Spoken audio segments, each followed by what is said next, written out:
வந்தாச்சு. ஃப்ளைட் இருக்கு 2 மணி நேரம் இருக்கு. அப்போயே 3 hours முன்னாடியே நான் வந்திருக்கிறேன். ஐயோ நான் தனியாக இருக்கணுமே, யார்கிட்ட பேசுறது? யாரும் எனக்கு இங்கே தெரியவே தெரியும். அம்மா கிட்ட பேசுகிறவங்க எப்போ இருந்தாலும் ஃப்ரீயாக தான் இருப்பாங்க. அவங்கக்கிட்ட போய் பேசலாம். அம்மா அங்கே யாரும் எங்கே போகிறீங்கோ எதுக்கு போகிறீங்கோ எல்லாம் கேட்டாங்க. பயம் ஆச்சு, என்ன சொல்கிறது எனக்கு தெரியவே தெரியல. எல்லாம் ஆன்சர் பண்ணிட்டேம்மா. யாரோ இங்கே பிளாக் கலர் கோட்டு போட்டு சுற்றிட்டு இருக்கிறாங்கம்மா.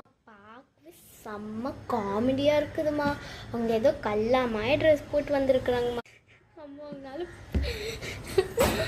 பேசவே முடியல. ஐயோ வாய்ஸ் மெசேஜ் ஆனே பண்ணலையே. அம்மா இங்கே யாரும் ஐயோ போ ஆன் பண்ணலையே. அம்மா யாரும் பிளாக் கலர் கோட்டில் போட்டு சுற்றுறாங்கம்மா. அவங்க கல்லாமாயவே ட்ரெஸ் பண்ணியிருக்காங்க. பார்க்குறதுக்கு செம்ம காமெடியாக இருக்குதுமா. சென்ட் ஏர்போர்ட் ஏமா இவ்வளோ பெருசாக இருக்குது?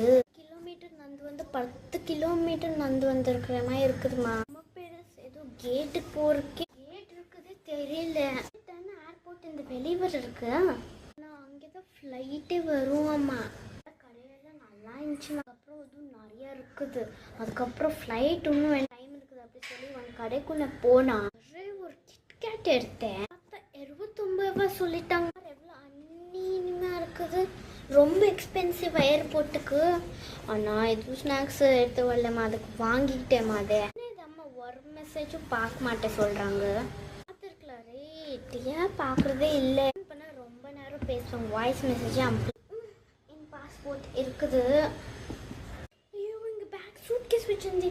அம்மா உங்ககிட்ட பேசிக்கிட்டு நான் எங்கே பேக்கை விட்டுட்டு வந்துட்டேன். ஐயோ தெரியல. ஐயோ எங்கே போகிறது?